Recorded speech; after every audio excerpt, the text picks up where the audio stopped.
Assalamualaikum warahmatullahi wabarakatuh. Waalaikumsalam warahmatullahi wabarakatuh. Nahmaduhu wa nasta'inuhu wa nastaghfiruh wa na'udzu billahi min syururi anfusina wa min sayyiati a'malina wa may yahdihillahu fala mudhillalah wa may yudlil fala hadiyalah. Asyhadu an la ilaha illallah wahdahu la syarikalah wa asyhadu anna Muhammadan abduhu wa rasuluhu la nabiyya ba'da. Wa qala Allah ta'ala fi kitabihil karim, a'udzu billahi minasyaitonir rajim. Bismillahirrahmanirrahim. Rabbi ishrah li sadri wa yassir li amri wahlul 'uqdatam min lisani yafqahu qawli. Shadaqallahul azim. Pertama-tama marilah kita memanjatkan puji dan syukur atas kehadiran Allah yang telah selalu melimpahkan kepada kita yang begitu banyak nikmat, terutama nikmat iman dan Islam, sehingga kita masih diberi kesempatan oleh Allah untuk bisa mengilmui diri kita dengan ilmu Islam, yang mana ini adalah merupakan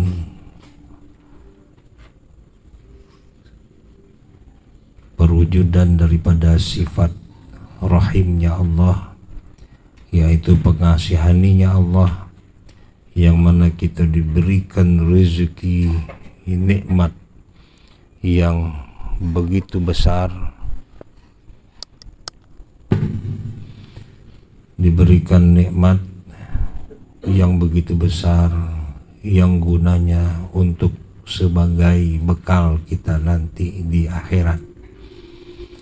Karena orang-orang yang diberikan Allah nikmat yang besar di akhirat itu adalah orang-orang yang khusus, orang-orang yang dipilih oleh Allah. Nah, mudah-mudahan dengan rasa syukur yang kita panjatkan ini, kita akan digolongkan Allah ke dalam golongan hambanya yang shodiqin. Amin ya rabbal alamin. Salawat dan salam marilah terus kita aturkan kepada junjungan kita Nabi besar Muhammad sallallahu alaihi wasallam. Mudah-mudahan dengan salawat yang kita baca ini akan terus mengalir kepada seluruh para sahabat, tabi'in dan tabi'ut tabi'in, dan kepada seluruh zuriat dan pengikut beliau sampai ke akhir zaman. Baiklah, seperti biasa di sini guru terus akan memberikan sedikit pemahaman atau mungkin penyegaran terhadap pelajaran-pelajaran yang telah kita lalui, di mana seperti apa sih sebenarnya perjalanan yang kita telah lalui selama ini, yaitu kita mulai dari pelajaran-pelajaran yang awal sampai sekarang. Ini adalah sekali lagi sebuah perjalanan untuk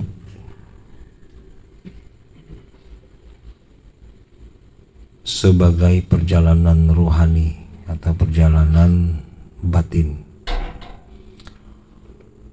Nah, apa yang menjadi perjalanan rohani ini,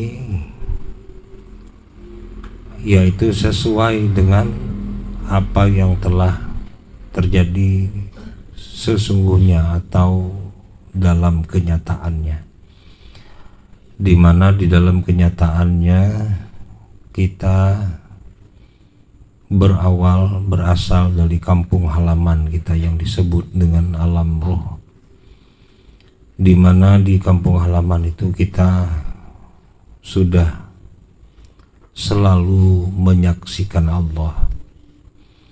Jadi ini kita biar sadar lagi maksudnya. Ya, di kampung halaman kita di alam ruh itu atau di alam insan kemarin, kita selalu menyaksikan Allah tanpa terputus. Jadi begitu kita keluar dari alam ruh, dipindahkan Allah ke dunia ini, nah disitulah kita mulai perjalanan. Nah, di mana perjalanan kita ini dengan ilmu yang dipelajari sekarang, salah satu dan yang besar maksud dan tujuannya adalah untuk mengembalikan lagi penyaksian itu sama halnya seperti kita masih terus menyaksikan Allah di alam ruh. Nah, penyaksian kita di alam ruh ini tanpa ada hambatan, tanpa ada dinding-dinding, tanpa ada hijab, tanpa ada tutupan-tutupan apapun. Kita selalu menyaksikan Allah secara langsung. Nah, begitu kita terlahir ke dunia ini, nah mulai di situ banyak hambatan-hambatan, banyak tutupan-tutupannya, banyak halangan-halangannya. Nah, maka begitu kita banyak hambatan dan halangan tadi, maka dengan kasih sayang Allah, dengan pertolongan Allah, Allah tetap menolong. Maka Allah beri pertolongan kepada kita untuk dituntun mendapatkan atau mempelajari ilmu atau pengetahuan supaya bisa membantu kita untuk mengatasi hambatan-hambatan atau tutupan-tutupan yang selalu menutup ruhani tadi, supaya bisa terus menyaksikan Allah. Nah, mengapa sampai disebut kita belajar ilmu tauhid ini dengan bertujuan ma'rifatullah, mengenal Allah? Nah, di mana mengenal Allah inilah yang dimaksudkan supaya kita bisa kembali menyaksikan Allah dengan masih waktu masa kita di dunia ini. Karena apabila kita tidak bisa mengenal Allah, maka sesungguhnya kita tidak bisa beragama. Nah, apabila kita tidak bisa beragama, maka sesungguhnya kita tidak bisa beramal. Karena amal atau beramal itu hanya ada di dalam sebuah kerangka tujuan. Beragama, beramal, bersyariat itu sama. Itu hanya ada di dalam suatu kerangka tujuan, yaitu kepada Allah. Nah, maka kita diajarkan untuk mengenal Allah ini supaya kita bisa beragama dengan baik, supaya kita bisa bersyariat dengan baik, dalam arti beragama secara standar. Standar itu artinya tidak yang aneh-aneh, tidak yang muluk-muluk, tidak yang tinggi-tinggi, ya, tidak yang macam-macam. Jadi standar itu artinya biasa-biasa saja. Jadi kita belajar mengenal Allah ini, jangan kita merasa bagaimana begitu, ya, merasa tinggi apa enggak. Inilah yang diinginkan oleh Allah. Jadi kita berusaha, jadi kita berjalan itu dengan ilmu fardhu ain ini, kita berjalan di dalam kehendak Allah. Kita ingin berjalan di dalam keinginan Allah. Apa keinginan Allah yang dari awal nih? Bahwa Allah ingin dikenal. Jadi Allah ingin menciptakan manusia ini di awal di dalam hadis qudsi itu, yang artinya disebutkan, yaitu aku ingin menciptakan manusia ini untuk mengenalku, kata Allah. Nah, maka setelah kenal, ya, setelah kenal, maka baru dituangkan lagi di dalam Al-Quran, diperjelas lagi di dalam Al-Quran. Jadi setelah mengenal tadi, artinya setelah bertauhid, maksudnya setelah bisa kita menyaksikannya dengan baik, baru kita dituntun lagi oleh Allah di dalam Al-Quran, diperjelas lagi setelah mengenal tadi. Apa dia? yaitu dengan wa ma khalaqtul jinna wal insana illa liya'budun, dan tidak aku jadikan bangsa jin dan manusia itu terkecuali untuk menyembahku, kata Allah. Maka ini urutannya. Nah, setelah kita diajarkan, setelah diberikan Allah kesempatan untuk mengenal Allah, maka kita dipertegas lagi oleh Allah untuk supaya bisa menjadi seorang hamba untuk menyembah Allah. Kenapa kita disuruh menyembah Allah? Karena memang tadi kita sudah kenal. Nah, karena apabila kita tidak bisa dan tidak kenal kepada Allah, maka kita tidak akan bisa menyembah Allah. Contoh sekarang, ataupun yang pernah ditanya dengan pertanyaan-pertanyaan kemarin, bagaimana sebenarnya atau bagaimana hakikatnya kita disebut menyembah Allah?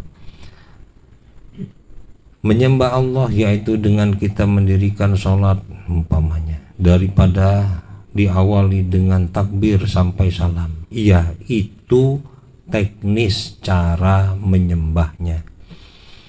Nah, begitu ditanya bagaimana hakikat kita dikatakan menyembah, nah maka dikatakan menyembah tadi adalah dikala kita memang sudah merasa, nah merasa Allah maha melihat, maha mengetahui, dan maha mendengar apa yang menjadi sholat kita tadi, ya. Nah itu, nah jadi setelah perjalanan kita dalam menuntut ilmu ini, ya, maka nanti setelah selesai ilmu tauhid ini baru kita memperbaiki bagaimana tata cara sholat menyembah Allah tadi dengan bentuk pengetahuan, yaitu yang agak khusus pengetahuannya, yaitu tentang kesempurnaan sholat. Jadi kita tidak hanya sekedar mempelajari tentang syarat dan rukun sholat, tetapi kita masuk lebih dalam lagi kepada bagaimana supaya sholat itu sempurna. Nah, ini urutan-urutannya, ya. Jadi kenapa kita belajar ilmu fardhu ain ini, nah terutama belajar ilmu tauhid tadi. Nah, maka kita kembali kepada tauhid yang ingin kita pelajari dan sampai kita kepada pelajaran sifat apa kemarin? Sifat kesempurnaan. Ya, di mana di situ jelas, ya, bahwa begitu kita sampai ke dunia ini, ditiupkan Allah, ditiupkan malaikat, ya Allah perintahkan malaikat untuk meniupkan ruh ke dalam tubuh, ya. Nah, begitu kita terlahir ke dunia ini, amatilah dan perhatikanlah apa yang kita pelajari ini sebenarnya adalah perjalanan hidup kita. Apa yang kita pelajari ini adalah sesungguhnya diri kita sendiri. Maksudnya apa, guru? Gunanya agar kita bisa mengetahui hakikat diri kita ini sebenarnya sebagai seorang hamba tadi, supaya kita benar-benar tahu dan kita mengerti esensi diri kita tadi sebagai seorang hamba tadi sesuai dengan ilmu. Jadi kita tahunya tadi esensi diri kita itu berdasarkan ilmu. Nah, maka setelah kita belajar tentang mengenal diri di dalam bab mengenal diri, nah di situ dijelaskan bahwa setelah ditiupkan ruh, maka kita dituntun untuk menjadi orang yang bersyukur, dan begitu seterusnya kita setelah dewasa, setelah akil balik tadi kan, nah maka Di situ kita dituntun lagi untuk menggunakan akal. Jadi kita belum disuruh dulu beragama, belum. Maka kita disuruh dulu untuk menggunakan akal kita. Kenapa akal kita disuruh digunakan tadi? Lantaran memang Allah sendiri telah menghargai kita dengan disebutkan di dalam sebuah ayat, laqad khalaqnal insana fi ahsani taqwim. Jadi dalam rangka untuk memperjelas bahwa mengapa kita disebut sebagai seorang manusia yang sempurna tadi, maka Allah tuntun lagi. Jadi Allah menuntun tetap. Jadi kita tidak pernah lepas daripada bantuan dan pertolongan Allah melalui ilmu ini. Jadi bagaimana kita untuk bisa disebut sebagai manusia yang lebih baik daripada makhluk yang lain atau lebih mulia daripada makhluk yang lain? Pertama kali jalannya yaitu dengan dibukakannya dulu akal. Maka kita diajak untuk bertafakur, untuk berfikir. Maka berfikirlah ia. Nah, siapa ia ini? Yaitu kita sebagai seorang manusia yang telah dilahirkan ke muka bumi ini. Berfikirlah ia, siapa yang telah menciptakan aku dan alam semesta ini. Nah, di sini kita mulai ingin membuka akal, terbuka akal tadi, mulai berfikir. Nah, setelah kita mulai berfikir, maka Allah Subhanahu wa ta'ala seterusnya menurunkan Rasul. Nah, ini. Jadi Allah menyatakan bahwa Allah ingin menuntun, ingin menyayangi hambanya tadi dengan menurunkan, mengutus seorang Rasul. Ini sebenarnya kenyataan yang terjadi di dalam agama ini. Jadi agama ini Allah buat bukannya berantakan, tetapi memang sangat tersusun rapi. Jadi bentuk kasih sayang dan pertolongan Allah tadi. Jadi maka Allah turunkan Rasul sebagai utusannya, sebagai kenyataan daripada apa yang menjadi sebuah keyakinan. Jadi di sini Allah itu adalah zat yang kita sembah, yang ingin kita yakini. Nah, Allah mengutus Rasul untuk sebagai bukti kepada kita bahwa Allah itulah yang wajib diyakini, untuk kita kenal dan untuk kita sembah. Nah, maka seterusnya Rasulullah menuntun kita untuk mengenal diri tadi, ya. Terus baru kita diajarkan untuk bagaimana mengenal Allah. Nah, setelah Rasul diutus, maka Rasul diberi tugas untuk menyampaikan tentang akidah. Rasul diutus oleh Allah untuk menyampaikan tentang tauhid. Maka bermulalah bab pelajaran yang setelah mengenal diri tadi, baru mengenal Allah. Ya. Nah, maka mengenal Allah ini, kenapa kita menggunakan sifat 20? Ya. Ini bukan tidak beralasan, ya. Jadi pencetus sifat 20 Imam Asy'ari, ya, atau pengikut Imam Asy'ari ini disebut Asy'ariyah, ya. Jadi orang-orang yang mengikut daripada apa yang menjadi akidah sifat 20 ini. Kenapa kita pelajari, ya? Karena nanti ada pertanyaan-pertanyaan tentunya. Sifat 20 ini begini dan begitu, ya, misalnya. Nah, jadi ada alasan mereka untuk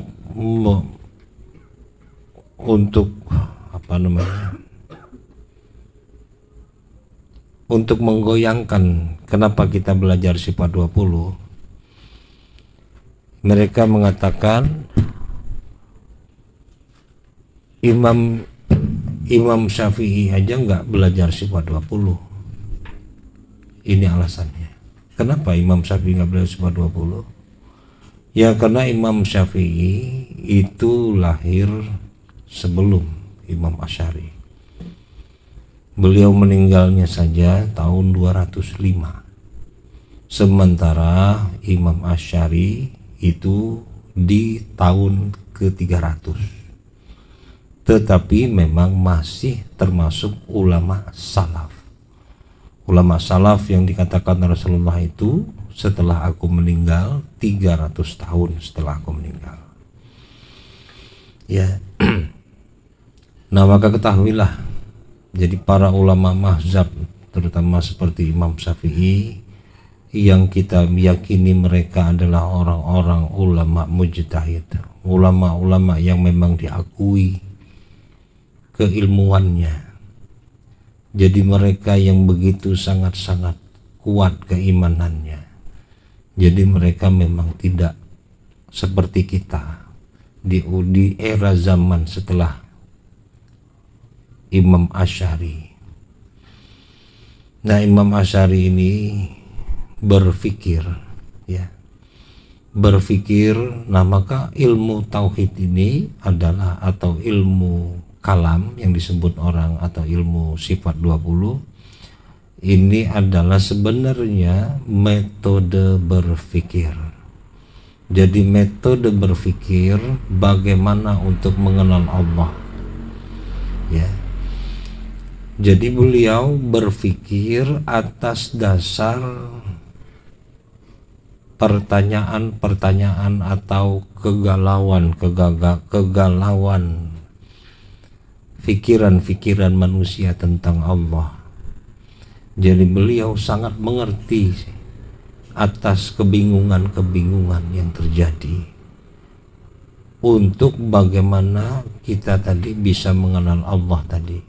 Jadi metode berpikirnya tadi yang dibuat berdasarkan pertanyaan-pertanyaan yang telah ada di zaman Rasulullah. Nah, jadi seperti kenapa kita mempelajari mazhab, ya. Nah, di situ ulama mazhab ini mengumpulkan, memudahkan maksudnya tentang ilmu fikih, ilmu syariat. Memudahkan caranya kita bagaimana tuh kalau kita mau sholat. Diajarkan di dalam kitab Imam Syafi'i itu dari bagaimana kita berniat, bagaimana berhadas, bagaimana berwudu, itu sudah dikumpulkan menjadi satu. Nah, ini yang disebut dengan formula. Nah, jadi Imam Syafi'i, ulama mazhab yang 4 ini mengumpulkan metode caranya bagaimana kalau kita itu mau sholat. Nah, begitu kira-kira. Nah, Imam Asy'ari ini kira-kira maksudnya pemahaman pendekatannya ini mengajarkan kepada kita bagaimana, kalau tadi kan bagaimana mudahnya mau sholat, maka formulasi tentang bagaimana ilmu syariat tentang sholat beliau bukukan, beliau kumpulkan. Nah, kalau Imam Asy'ari ini membukukan, mengumpulkan, memformulasikan, nah sama tuh ya, bagaimana caranya biar kita bisa mengenal Allah itu dengan mudah. Nah, kira-kira begitu. Sama dengan kita mau sholat tadi, ya. Kalau enggak nanti kita bingung nyari tentang hadis tentang wudhu di barat, hadis tentang baca Fatihah di mana, tentang ruku di mana, kita nanti akan kebingungan. Akhirnya kita sulit untuk bagaimana bisa sholat seperti Rasul. Nah, jadi barang siapa yang ingin sholat seperti Rasul, shollu kama ra'aitumuni usolli, kata Rasulullah itu kan, sholatlah kamu sebagaimana aku sholat tadi.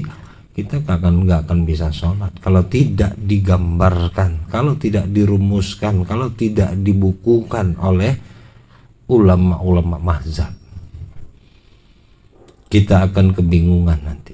Nah, jadi kenapa sampai pun demikian kitab tauhid ini dibukukan, nah supaya memang kita bisa mudah untuk mengenal Allah tadi, ya.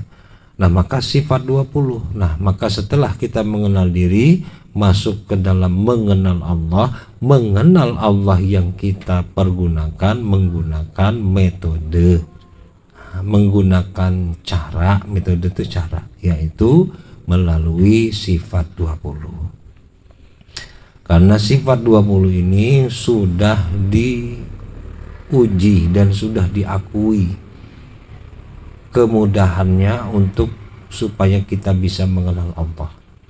Nah, sampai kepada ulama-ulama sekarang, sampai kepada guru-guru kita, di situ lebih diformulasikan lagi, lebih disusun lagi.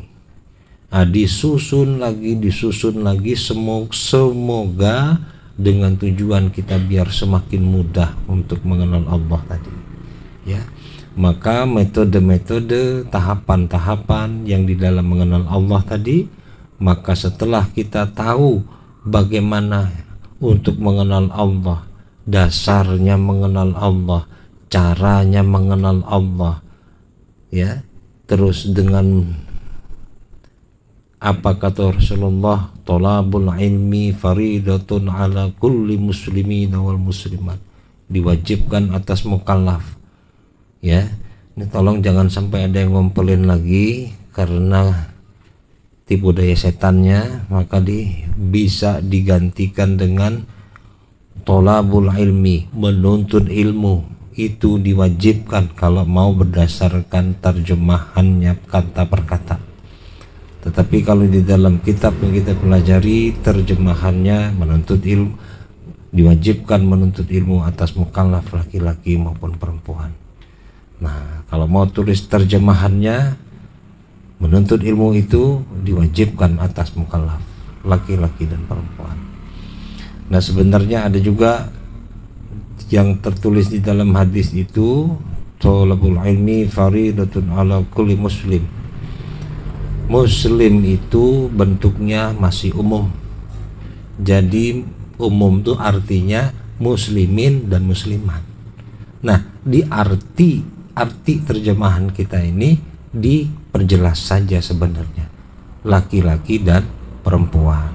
Jadi nggak ada hanya kepada laki-laki saja, tapi kepada seluruh muslim. Nah, muslim itu isinya kan muslimin dan muslimat, laki-laki dan perempuan.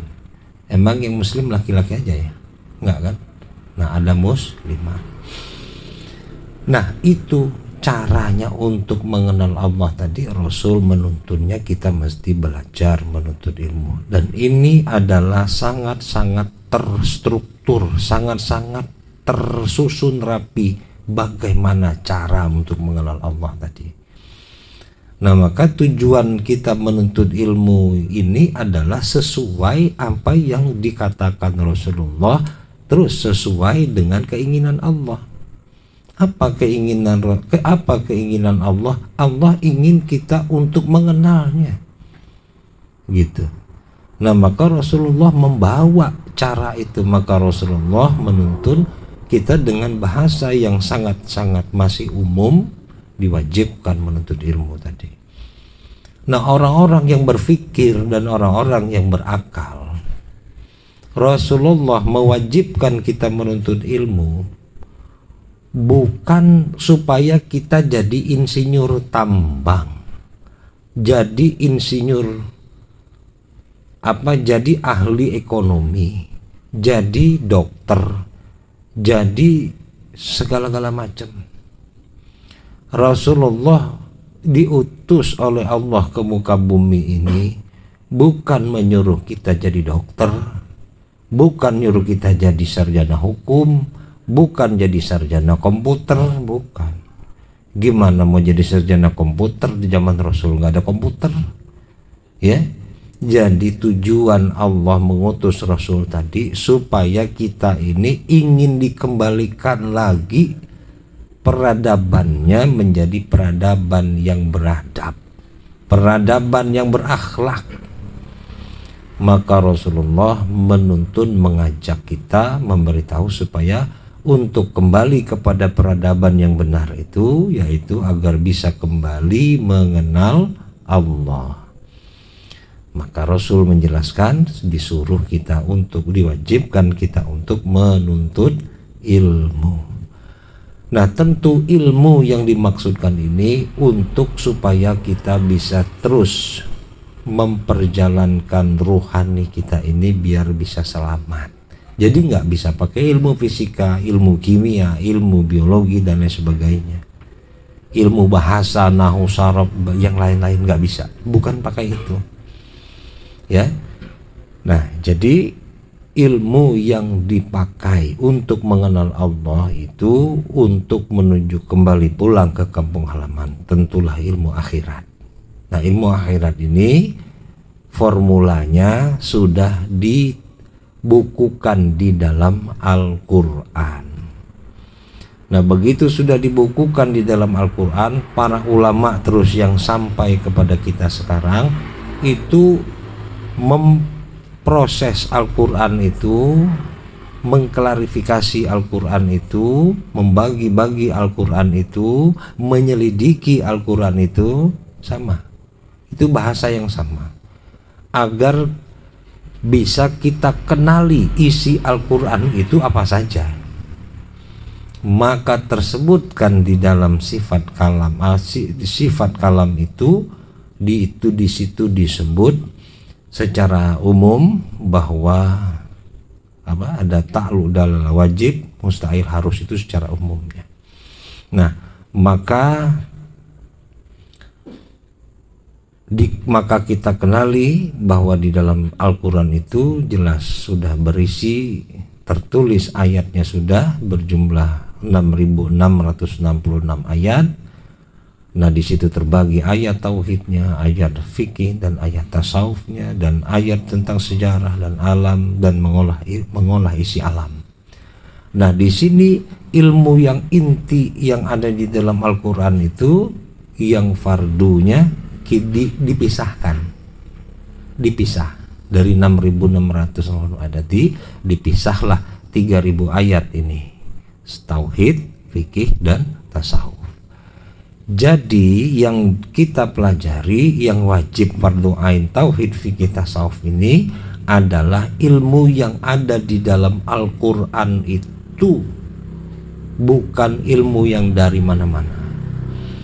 Nah, maka tauhid yang pertama tadi, yang diwajibkan tadi oleh Rasulullah untuk kita tuntut tadi, supaya kita mengerti ilmu Al-Quran, bukan ilmu yang lain. Ya. Jadi karena Pak Rasul mengatakan thalabul ilmi, diwajibkan untuk ilmu atas mukallaf tadi, tujuannya supaya kita bisa mengerti ilmu Al-Quran. Sekali lagi saya katakan, jadi inti di dalam agama ini ya Al-Quran. Jadi jangan mengada-ngada pakai ilmu-ilmu yang lain. Ya. Nah, maka kita pelajari inti Al-Quran tadi, maka kita pelajarilah ilmu fardu ain yang berisi tauhid, fikih, tasawuf. Nah, setelah kita mengetahui tauhid, fikih, tasawuf, maka ilmu, setelah kita disuruh menuntut ilmu fardu tadi, nah, dalam rangka untuk mengenal Allah ini ditegaskan lagi. Di dalam kita ingin berproses masuk ke dalam ilmu tauhid, ditegaskan lagi, dipastikan lagi, kira-kira begitu, bahwa kita mesti bagus, kedudukan akal kita mesti bagus. Bagaimana supaya akal kita bisa bagus, bisa benar, gitu? Maka akal ini supaya bagus diberi aturan. Aturan itu apa? Hukum. Maka disebut hukum akal. Begitu. Jadi ini yang kita bahas ini, yang kita pelajari ini sebetulnya diri kita sendiri. Diri kita sendiri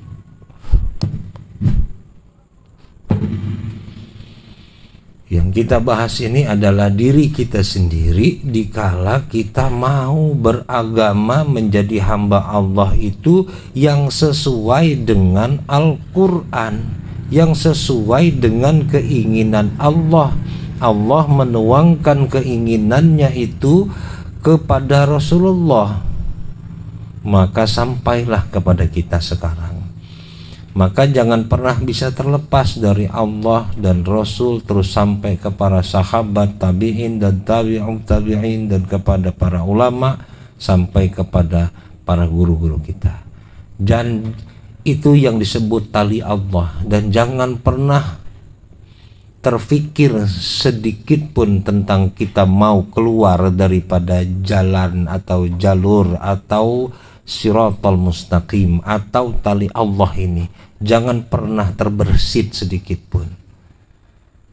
Maka sampai kepada kita sekarang itu tali Allah itu yang disebut dengan Siratal mustaqim tadi, itu berada di tangan seorang guru. Nah, maka seorang guru ini nggak bisa sembarangan, nggak bisa ngacak, nggak bisa ngaco-ngaco, nggak bisa mikir-mikir sendiri.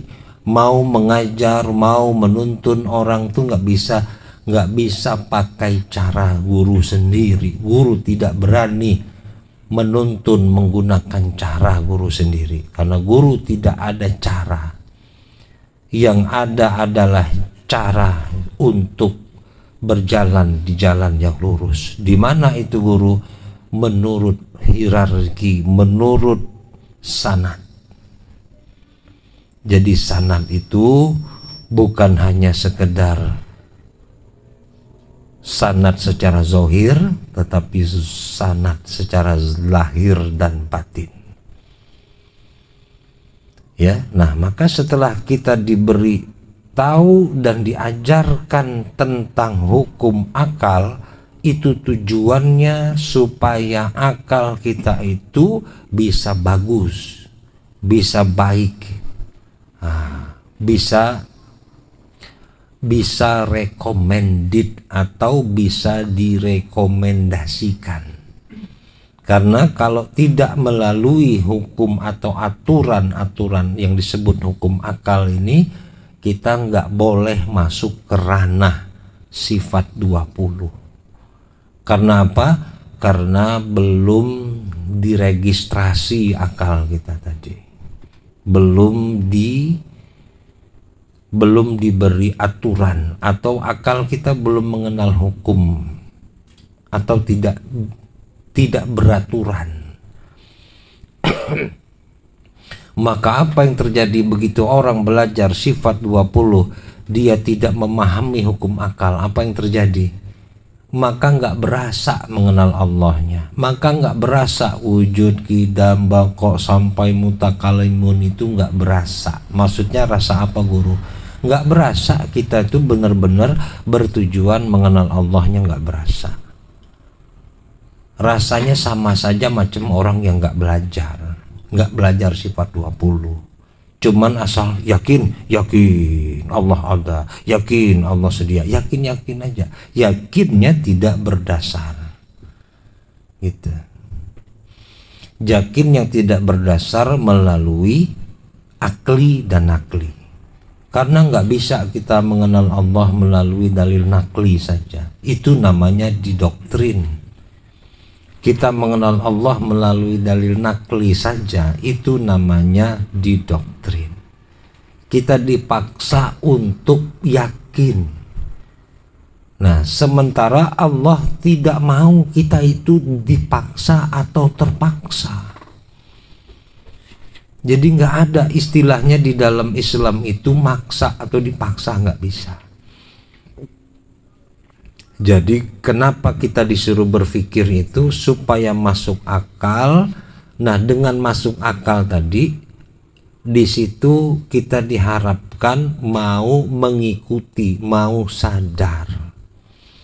Karena bicara tentang akal, di situ ada alam sadar dan ada alam di bawah sadar namanya. Itu akal tuh ada dua macam.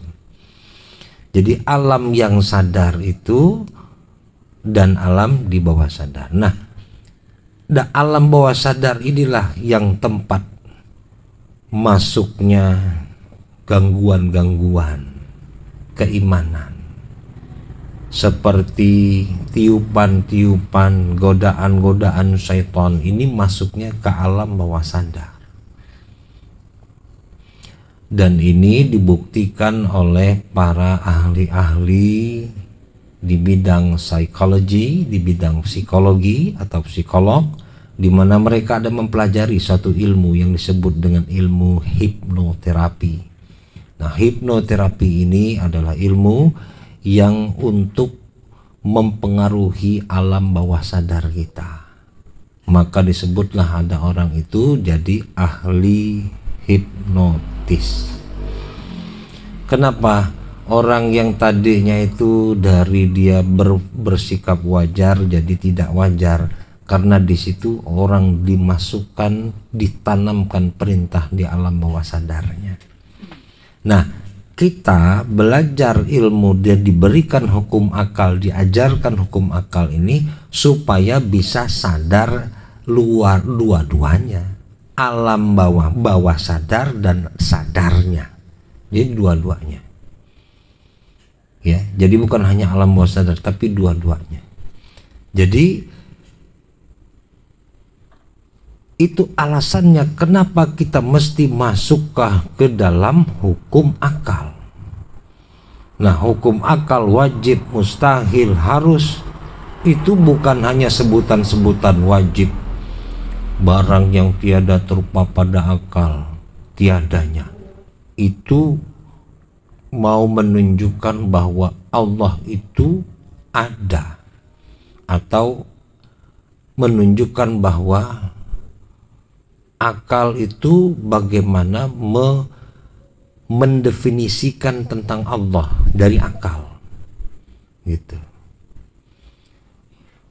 Bukan mau meyakini Allah itu ada, belum sampai ke situ. Ya. Jadi hukum akal, barang yang tiada terupa pada akal tiadanya itu ingin mengklarifikasi bahwa kedudukan Qadim yang menciptakan alam semesta ini, begitulah aturan akal tadi, supaya jangan lari daripada kaidah yang sebenarnya. Ya. Jadi nanti bagaimana sampai Qadim atau Allah yang menciptakan alam semesta ini bisa sejalan dengan wajib barang yang terupa pada akal tiadanya, itu kan nanti dijelaskan di dalam sifat salbiyah. Kita nggak akan bisa masuk ke sifat salbiyah nanti, karena di situ jelas tiada mewujud pada zihin dan tiada mewujud pada kharij. Nah, ini kaitan daripada hukum akal tadi. Jadi kalau kita nggak mengerti hukum akal itu bagaimana makainya, percuma, kita kan nggak akan bisa masuk sifat salbiyah. Nggak akan tahu kidamba kok, itu hanya ngafal saja. Kita hanya tahu ngafal, nyerocos, ngapal macam kaset. Ya, kita nggak ngerti, makanya bingung belajar tauhid itu. Kenapa ya bingung, susah? Kita nggak ngerti strukturnya, kita nggak ngerti keterkaitannya, gitu. Maka kita nggak dapat. Nah, kenapa jadi setan tadi sangat tahu sekali, begitu kita masuk hukum akal, gawat nih kata setan. Aku bikin dia tidur aja deh kata setan nih. Tuh. Aku bikin dia ngantuk aja deh gitu. Aku bikin dia pusing aja deh gitu kata setan. Makanya hampir rata-rata begitu tolabah baru masuk pertama hukum akal, semua hampir 99% akalnya melintir, hampir 99%. Nah, maka kenapa disuruh ikut ulang lagi, nah baru mulai nyambung dikit-dikit, akal tadi baru mulai kebuka sedikit-sedikit. Itu pun melalui proses beberapa kali mengikuti. Kalau cuman sekali aja belum. Kok guru tahu? Ya guru tahu, ya guru sendiri ngerasain itu. Guru sendiri merasakan itu. Pas guru yang terdahulu menyampaikan hukum akal, mau tahu? Nggak ngerti sama sekali, bingung alias pening. Nah, ini guru sendiri mengatakan secara jujur. Diulas-ulas, dibahas-bahas, makin pening. Jadi rupanya gimana caranya? Jangan dibahas. Terus nunggulah diberi Allah kepahaman. Entah sampai berapa tahun, tapi yang jelas lebih daripada 10 tahun. Semenjak dari selesai belajar, lebih dari 10 tahun. Pelan-pelan, sedikit baru kebuka, sedikit demi sedikit. Nah, ini hukum akal. Jadi kalau Rasulullah menyampaikan tauhid itu akidah 23 tahun, sangat wajar. Baru kita mengerti mengapa Rasulullah itu menyampaikan 23 tahun. Setelah dijalani dengan ilmu fardhu ain ini, dengan ilmu tauhid ini, dengan jelas, dengan benar, baru kita ngerasakan buah memang benar kalau demikian. Ya, kalau baru sekali dijelaskan masuk kepada hukum akal untuk masuk ke dalam sifat 20, maka disebut di situ kan redaksinya bahwa setelah kita tahu kan selesai belajar hukum akal, maka ya kan gitu, maka dengan hukum inilah aku mengetahui 20 wajib, 20 mustahil dan 1 harus. Jadi kalimat yang telah tertulis di dalam kitab itu bukan asal sebut pakai maka segala macam. Maka itu adalah sesuatu kesimpulan daripada sesuatu sebelumnya. Jadi kalau nggak ada yang hal yang sebelumnya nggak pakai maka. Kenapa disebut begitu akhir kita di dalam setelah dalil akli dan nakli kan, maka dengan hukum inilah aku mengatakan. Nah itu sebab ada sesuatu sebelumnya, maka disimpulkan dengan maka. Begitu juga setelah kita mengetahui hukum akal, wajib, mustahil, harus, maka ini berarti ada sesuatu hal sebelumnya yang penting supaya kita baru boleh masuk ke dalam hal yang sesudahnya, yaitu tadi sifat 20. Baru kita direkomendasikan untuk bisa masuk ke dalam sifat 20 untuk mengetahui 20 wajib, 20 mustahil dan 1 harus. Ya, ini bagi kita yang sudah duduk dan menjalaninya butuh waktu berpuluh tahun untuk mengetahui kerangka ini.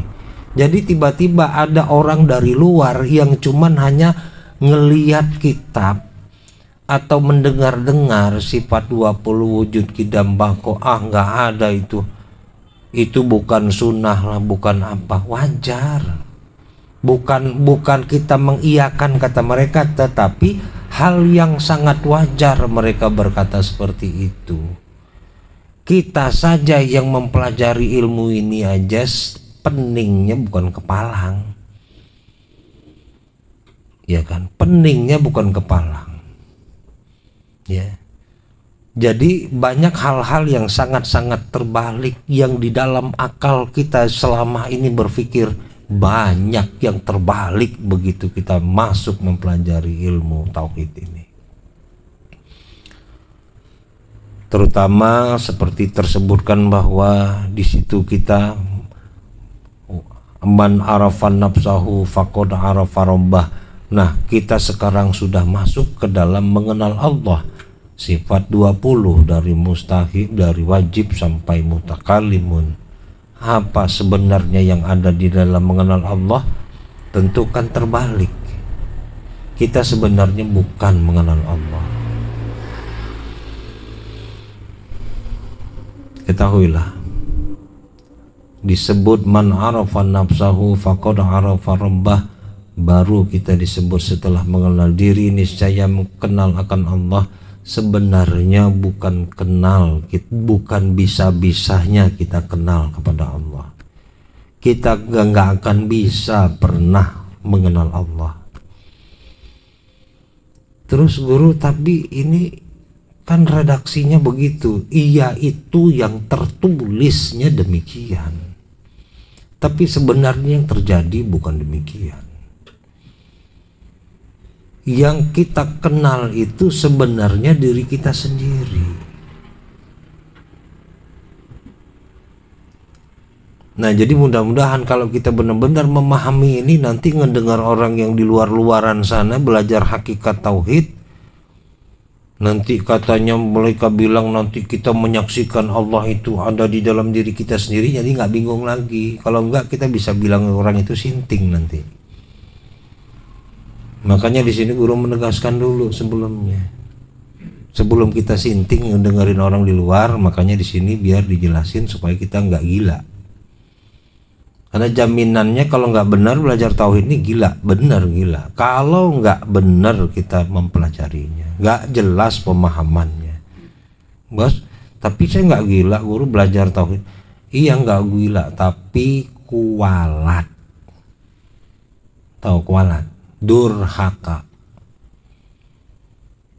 Nah, durhaka itu sebenarnya alamat gila. Nah, maka kita sebenarnya sekali lagi bukan mengenal Allah. Kenapa?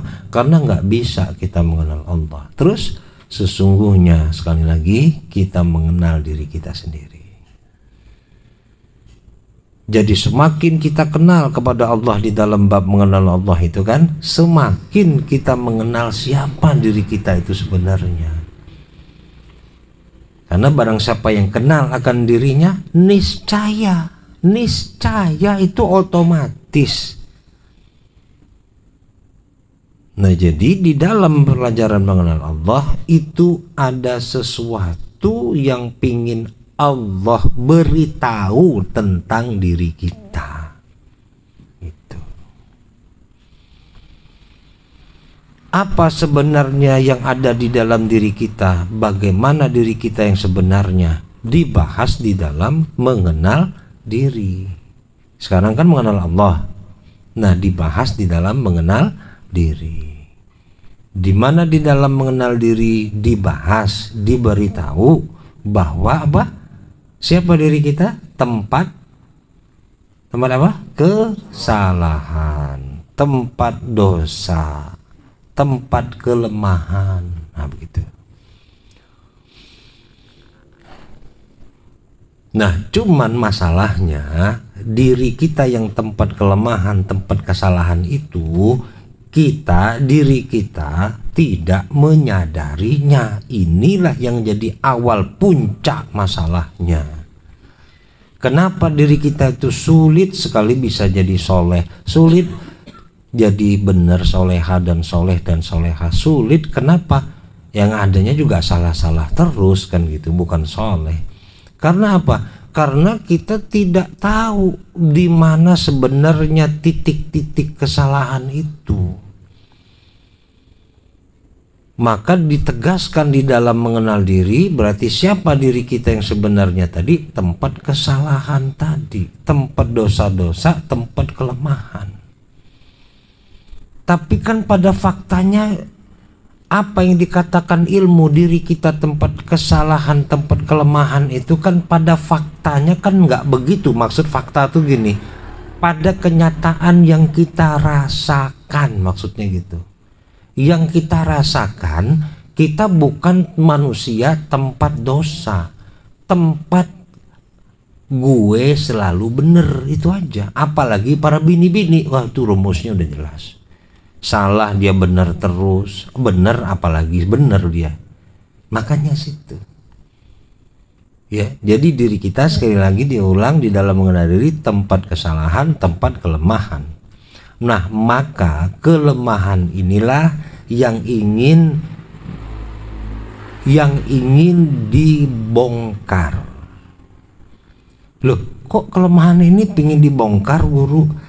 Iya, karena kelemahan ini ada yang di tengah-tengahnya yang menghalanginya. Siapa yang menghalangi supaya kelemahan ini tertutup? Hawa nafsu dan tipu daya syaitan.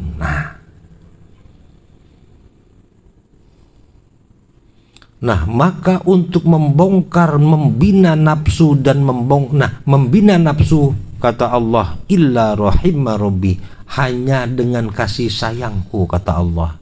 Kenapa? Kecuali orang-orang disayang Allah. Berarti hanya dengan kasih sayang Allah nafsu ini bisa berubah. Nah, bagaimana untuk mendapatkan kasih sayang Allah? Sudah barang tentu kita mesti mengenal Allah dulu. Kan ada pepatah, tak kenal maka tak sayang. Nih baru nyambung sekarang. Tadinya nggak nyambung. Maka kita mesti wajib mengenal Allah tadi. Supaya apa? Supaya kita bisa sayang kepada Allah, dan sebaliknya Allah bisa sayang kepada kita. Karena itu jaminan Allah untuk merubah nafsu. Nah, belum itu nafsu. Tambah lagi pernyataan Allah di dalam Al-Quran supaya jangan kita terikut dengan tipu daya setan. Nah, ini lagi. Ini mulai nih, kalau guru udah menjelasin tipu daya setan, hawa nafsu, udah mulai pada berat semua, pada mau ngantuk, mau tidur, jelas. Nah, maka tipu daya setan tadi hanya bisa diatasi. Itu tadi yang nafsu itu apa? Nafsu tadi dengan dengan kasih sayang Allah. Nah, maka kasih sayang Allah ini bagaimana mendapatkannya? Maka kita mesti mengenal Allah. Nah, dengan mengenal Allah ini itu dengan mengenal Allah ini, nah disinilah mulai terbongkar hijab yang ada di tengah-tengah tadi, tipu daya setan tadi tuh. Ngerti maksudnya?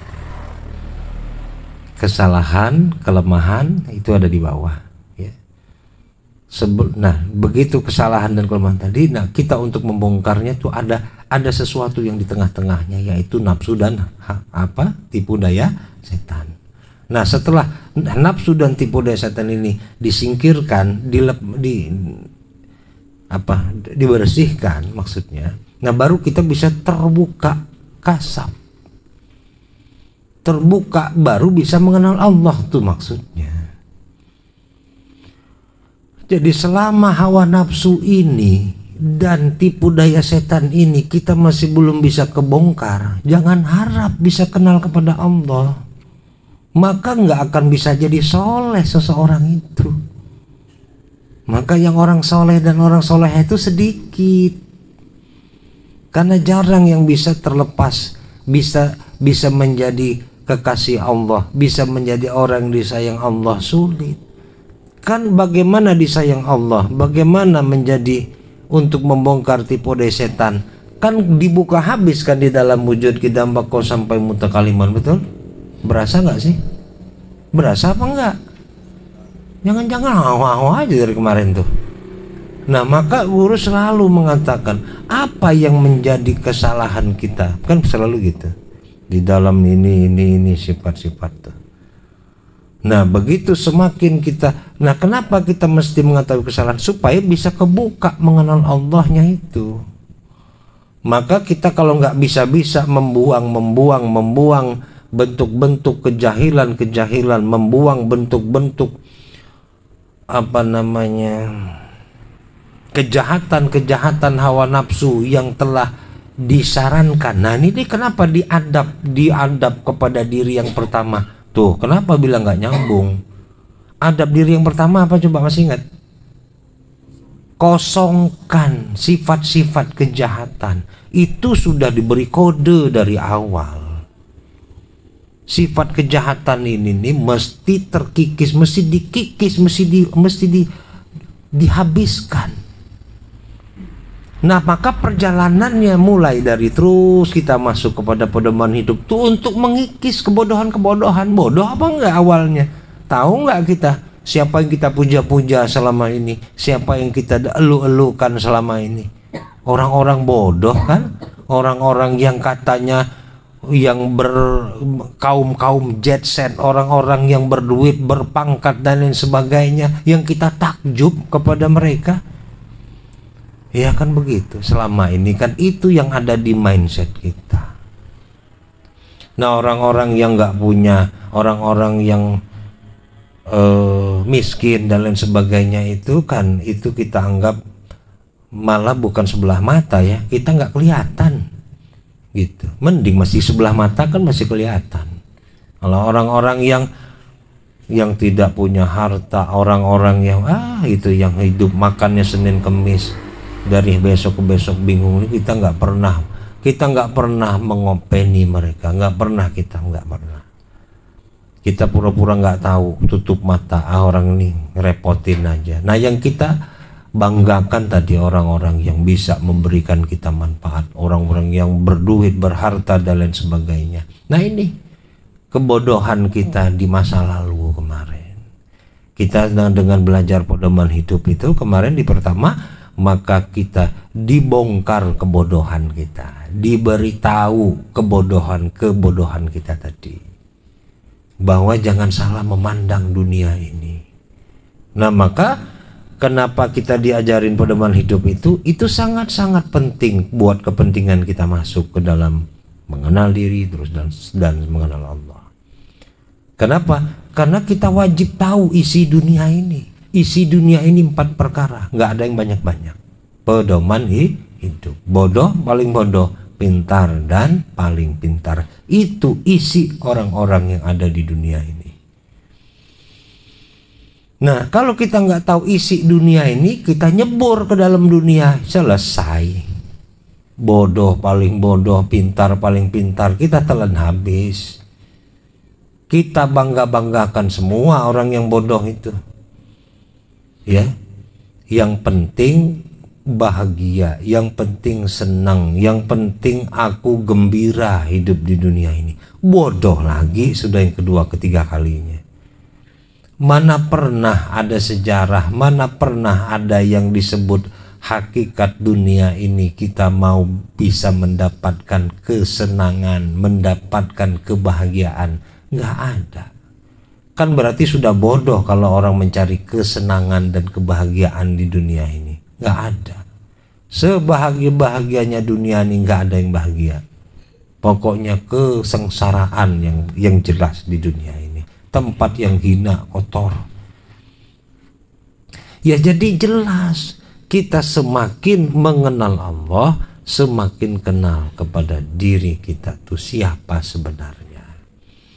Nah inilah yang mesti terus-menerus menjadi fokus konsentrasi kita itu. Nah terus kenapa guru? Kan aku udah selesai belajar guru, tauhid, fikih, tasawuf. Kenapa sih mesti belajar lagi? Masalahnya tahu kenapa? Tipu daya setan itu berubah-ubah, itu masalahnya. Berubah-ubah. Kenapa guru nggak selesai cuman sampai di situ nuntunnya, udah selesai kamu nggak usah lagi ke guru lah. Dia berubah-berubah. Selesai kita belajar kemarin, kita sebelum belajar lain tipu dayanya kan. Setelah kita dalam belajar emang nggak bisa ditipu setan. Jangan bilang tidak. Para wali, derajat wali pun masih bisa ada kemungkinan mati di dalam su'ul khatimah. Wali loh. Wali diceritakan di dalam Al-Quran di zaman Nabi Musa. Siapa dia? Wali Bal'am. 40 tahun kewaliannya. sabab suatu hal meninggal di dalam keadaan su'ul khatimah. Kita siapa? Kita wali bukan, soleh nggak jelas, manusia masih bingung. Jadi nggak usah lah kita ngerasa yang aduh udah selesai belajar, udah nggak usah ke guru lagi, nggak usah nih, udah ya sudah, guru kan nggak rugi. Ya rugi siapa? Ya kita sendiri sebagai murid. Kenapa? Begitu kita sudah selesai belajar nggak ke guru lagi, lihat pada sudah telentang terbalik semua, setan pada masuk semua, guru ngelihatnya, jin pada bersemayam di dalam badannya. Kok guru tahu? Lah iyalah, guru tahu dari mana? Lah guru langsung datengin, langsung survei acak yang udah selesai belajar. Coba lihat mata guru, lihat mata guru. Ya sudah, sekian. Coba zikir, bawa zikir ya dalam hati. Coba lihat aja guru, nggak usah Anda lihat. Enggak berapa detik baru guru tanya, terus apa yang kamu rasakan tadi? Guru tuh mau saya cabik-cabik tadi. Wah, kaget guru. Guru mau saya cabik-cabik, mau saya terkam, mau saya hancurin muka guru katanya. Kaget guru langsung.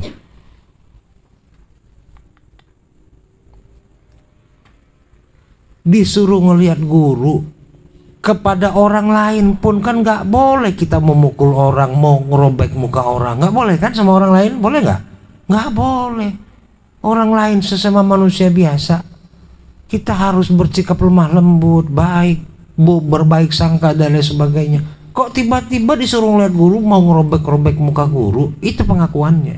Nah itu tandanya memang sedang dipengaruhi oleh jin dan setan.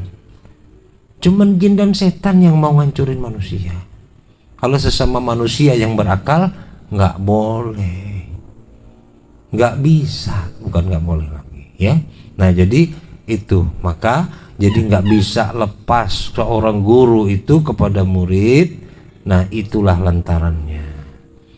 Jadi ini prosesi kita sekarang ini, kenapa guru terus mengungkap dan mengangkat tentang maksud-maksud tipu daya setan itu terus menerus, karena memang dia tidak akan pernah berhenti dan tidak akan pernah usai sampai ruh kita berpindah dengan jasad.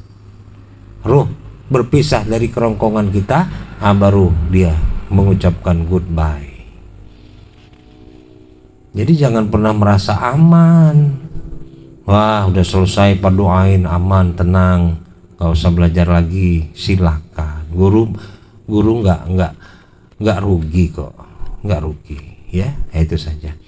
Jadi sepertinya silabus ataupun rangkuman sedikit ini mudah-mudahan lebih mengingatkan kita lagi kepada apa sebenarnya yang kita pelajari ini. Jadi tujuan guru sekarang hanya ingin memberitahu kita ini sekarang lagi ngapain sih. Udah itu aja, sebenarnya simple ya. Bukan lagi dengar ceramah, bukan lagi ngapa-ngapain, sedang ingin memperjalankan ruhani kita ini kembali ke kampung halaman supaya bisa selamat. Karena itulah tugas seorang guru. Usikum wa nafsi bitaqwallah, la haula wala quwwata illa billah. Assalamualaikum warahmatullahi wabarakatuh.